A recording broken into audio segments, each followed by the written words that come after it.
They all looked a merry, even a happy party, as they sat round the table, Sir Andrew Ffoulkes and Lord Antony Dewhurst, two typical good-looking, well-born and well-bred Englishmen of that year of grace 1792, and the aristocratic French Countess with her two children, who had just escaped from such dire perils, and found a safe retreat at last on the shores of protecting England.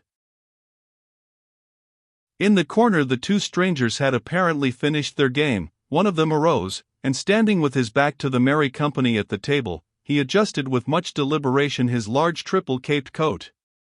As he did so, he gave one quick glance all around him. Everyone was busy laughing and chatting, and he murmured the words "all safe." His companion then, with the alertness born of long practice, slipped on to his knees in a moment, and the next had crept noiselessly under the oak bench. The stranger then, with a loud good night, quietly walked out of the coffee-room. Not one of those at the supper table had noticed this curious and silent maneuver, but when the stranger finally closed the door of the coffee-room behind him, they all instinctively sighed a sigh of relief. "Alone, at last," said Lord Antony, jovially. Then the young Vicomte de Tournay rose, glass in hand, and with the graceful affectation peculiar to the times, he raised it aloft, and said in broken English, "To His Majesty George III of England. God bless him for his hospitality to us all, poor exiles from France." "His Majesty the King," echoed Lord Antony and Sir Andrew as they drank loyally to the toast. "To His Majesty King Louis of France," added Sir Andrew, with solemnity. "May God protect him, and give him victory over his enemies." Everyone rose and drank this toast in silence. The fate of the unfortunate King of France, then a prisoner of his own people, seemed to cast a gloom even over Mr. Jellyband's pleasant countenance. "And to le Comte de Tournay de Basserive," said Lord Antony, merrily. "May we welcome him in England before many days are over." "Ah, monsieur," said the Countess, as with a slightly trembling hand she conveyed her glass to her lips, "I scarcely dare to hope." But already Lord Antony had served out the soup, and for the next few moments all conversation ceased, while Jellyband and Sally handed round the plates and everyone began to eat. "Faith, madam," said Lord Antony, after a while, "mine was no idle toast. Seeing yourself, Mademoiselle Suzanne and my friend the Vicomte safely in England now, surely you must feel reassured as to the fate of Monsieur le Comte." "Ah, monsieur," replied the Countess, with a heavy sigh, "I trust in God. I can but pray and hope." "Aye, madam," here interposed Sir Andrew Ffoulkes, "trust in God by all means, but believe also a little in your English friends, who have sworn to bring the Count safely across the Channel, even as they have brought you today."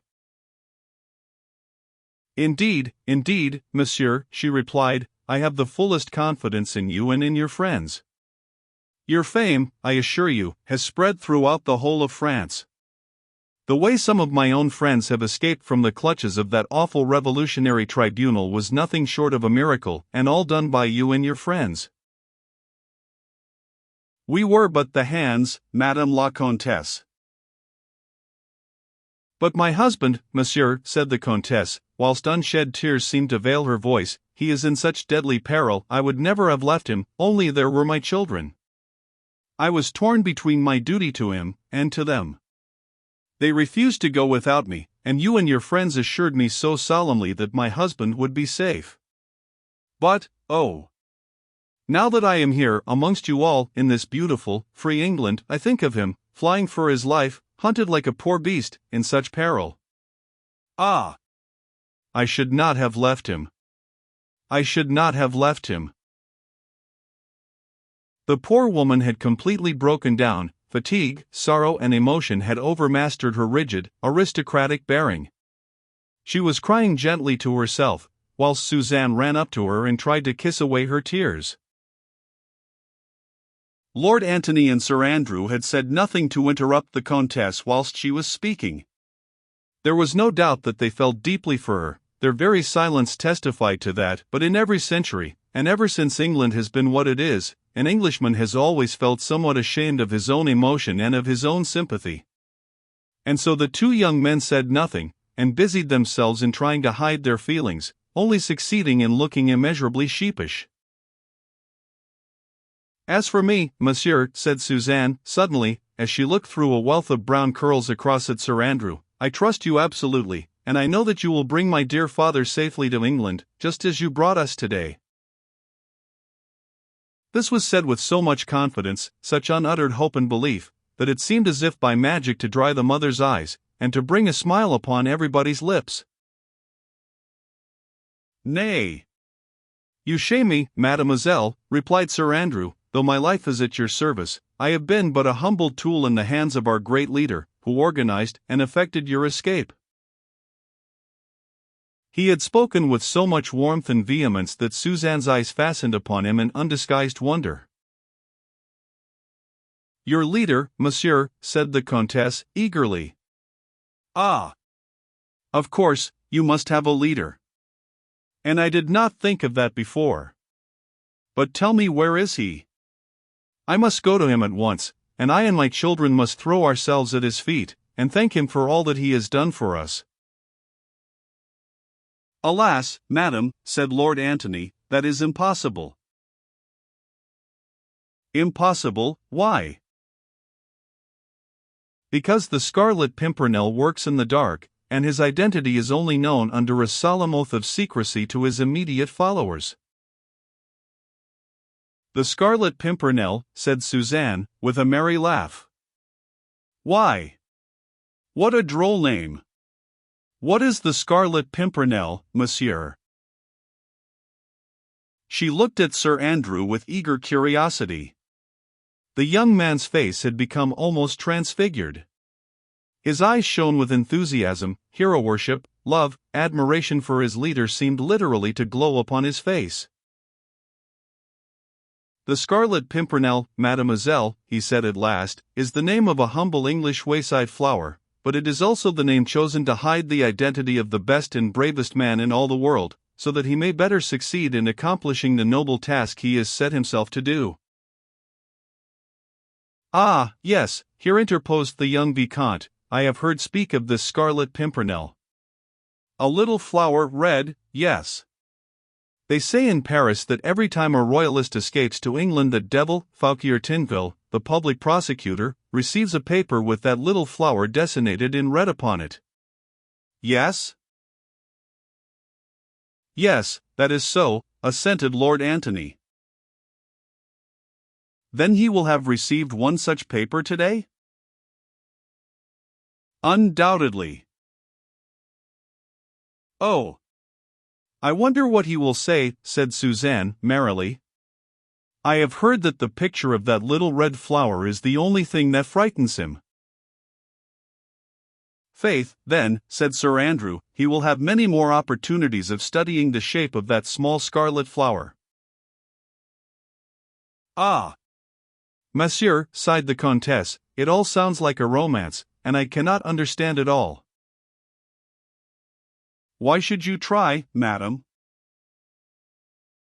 But, tell me, why should your leader, why should you all, spend your money and risk your lives, for it is your lives you risk, messers, when you set foot in France, and all for us French men and women, who are nothing to you? Sport, Madame la Comtesse, sport, asserted Lord Antony, with his jovial, loud, and pleasant voice. We are a nation of sportsmen, you know, and just now it is the fashion to pull the hair from between the teeth of the hound. Ah, no, not sport only, monsieur, you have a more noble motive, I am sure, for the good work you do. Faith, madam, I would like you to find it then. As for me, I vow, I love the game, for this is the finest sport I have yet encountered. Hairbreadth escapes, the devil's own risks, tally-ho, and away we go. But the Countess shook her head, still incredulously. To her it seemed preposterous that these young men and their great leader, all of them rich, probably well-born, and young, should for no other motive than sport, run the terrible risks, which she knew they were constantly doing. Their nationality, once they had set foot in France, would be no safeguard to them. Anyone found harboring or assisting suspected royalists would be ruthlessly condemned and summarily executed, whatever his nationality might be. And this band of young Englishmen had, to her own knowledge, bearded the implacable and bloodthirsty tribunal of the Revolution, within the very walls of Paris itself, and had snatched away condemned victims, almost from the very foot of the guillotine. With a shudder, she recalled the events of the last few days, her escape from Paris with her 2 children, all 3 of them hidden beneath the hood of a rickety cart, and lying amidst a heap of turnips and cabbages, not daring to breathe, whilst the mob howled "A la lanterne les aristos" at that awful West Barricade. It had all occurred in such a miraculous way. She and her husband had understood that they had been placed on the list of suspected persons, which meant that their trial and death were but a matter of days, of hours, perhaps. Then came the hope of salvation, the mysterious epistle, signed with the enigmatical scarlet device, the clear, peremptory directions, the parting from the Comte de Tournay, which had torn the poor wife's heart in two, the hope of reunion, the flight with her 2 children, the covered cart, that awful hag driving it, who looked like some horrible evil demon, with the ghastly trophy on her whip handle. The Countess looked round at the quaint, old-fashioned English inn, the peace of this land of civil and religious liberty, and she closed her eyes to shut out the haunting vision of that West Barricade, and of the mob retreating panic-stricken when the old hag spoke of the plague. Every moment under that cart she expected recognition, arrest, herself and her children tried and condemned, and these young Englishmen, under the guidance of their brave and mysterious leader, had risked their lives to save them all, as they had already saved scores of other innocent people. And all only for sport? Impossible! Suzanne's eyes as she sought those of Sir Andrew plainly told him that she thought that he at any rate rescued his fellow-men from terrible and unmerited death, through a higher and nobler motive than his friend would have her believe. "How many are there in your brave league, monsieur?" she asked timidly. 20 all told, mademoiselle," he replied, 1 to command, and 19 to obey. All of us Englishmen, and all pledged to the same cause, to obey our leader and to rescue the innocent. "May God protect you all, messers," said the Countess, fervently. "He has done that so far, madam. It is wonderful to me, wonderful, that you should all be so brave, so devoted to your fellow-men, yet you are English, and in France treachery is rife, all in the name of liberty and fraternity.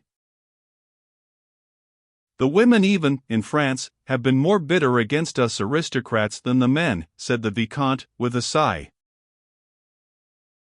"Ah, yes," added the Countess, whilst a look of haughty disdain and intense bitterness shot through her melancholy eyes. "There was that woman, Marguerite de C. Just, for instance. She denounced the Marquis de Saint-Cyr and all his family to the awful tribunal of the terror. Marguerite St. Just, said Lord Antony, as he shot a quick and apprehensive glance across at Sir Andrew. Marguerite St. Just, surely. Yes, replied the Countess, surely you know her. She was a leading actress of the Comédie Française, and she married an Englishman lately. You must know her. Know her, said Lord Antony. Know Lady Blakeney, the most fashionable woman in London, the wife of the richest man in England? Of course, we all know Lady Blakeney. She was a schoolfellow of mine at the convent in Paris, interposed Suzanne, and we came over to England together to learn your language. I was very fond of Marguerite, and I cannot believe that she ever did anything so wicked. It certainly seems incredible, said Sir Andrew. You say that she actually denounced the Marquis de Saint-Cyr? Why should she have done such a thing? Surely there must be some mistake. No mistake is possible, monsieur, rejoined the Countess, coldly. Marguerite St. Just's brother is a noted Republican. There was some talk of a family feud between him and my cousin, the Marquis de Saint-Cyr. The Saint Justs are quite plebeian, and the Republican government employs many spies. I assure you there is no mistake. You had not heard this story? Faith, madam, I did hear some vague rumors of it, but in England no one would credit it. Sir Percy Blakeney, her husband, is a very wealthy man, of high social position, the intimate friend of the Prince of Wales, and Lady Blakeney leads both fashion and society in London. That may be, monsieur, and we shall, of course, lead a very quiet life in England, but I pray God that while I remain in this beautiful country, I may never meet Marguerite C. Just. The proverbial wet blanket seemed to have fallen over the merry little company gathered round the table. Suzanne looked sad and silent, Sir Andrew fidgeted uneasily with his fork, whilst the Countess, encased in the plate armor of her aristocratic prejudices, sat, rigid and unbending, in her straight-backed chair. As for Lord Antony, he looked extremely uncomfortable, and glanced once or twice apprehensively towards Jellyband, who looked just as uncomfortable as himself. "At what time do you expect Sir Percy and Lady Blakeney?" he contrived to whisper unobserved, to mine host. "Any moment, my lord," whispered Jellyband in reply. Even as he spoke, a distant clatter was heard of an approaching coach. Louder and louder it grew, one or two shouts became distinguishable, then the rattle of horses' hoofs on the uneven cobblestones, and the next moment a stable boy had thrown open the coffee-room door and rushed in excitedly. "Sir Percy Blakeney and my lady," he shouted at the top of his voice, "they're just arriving."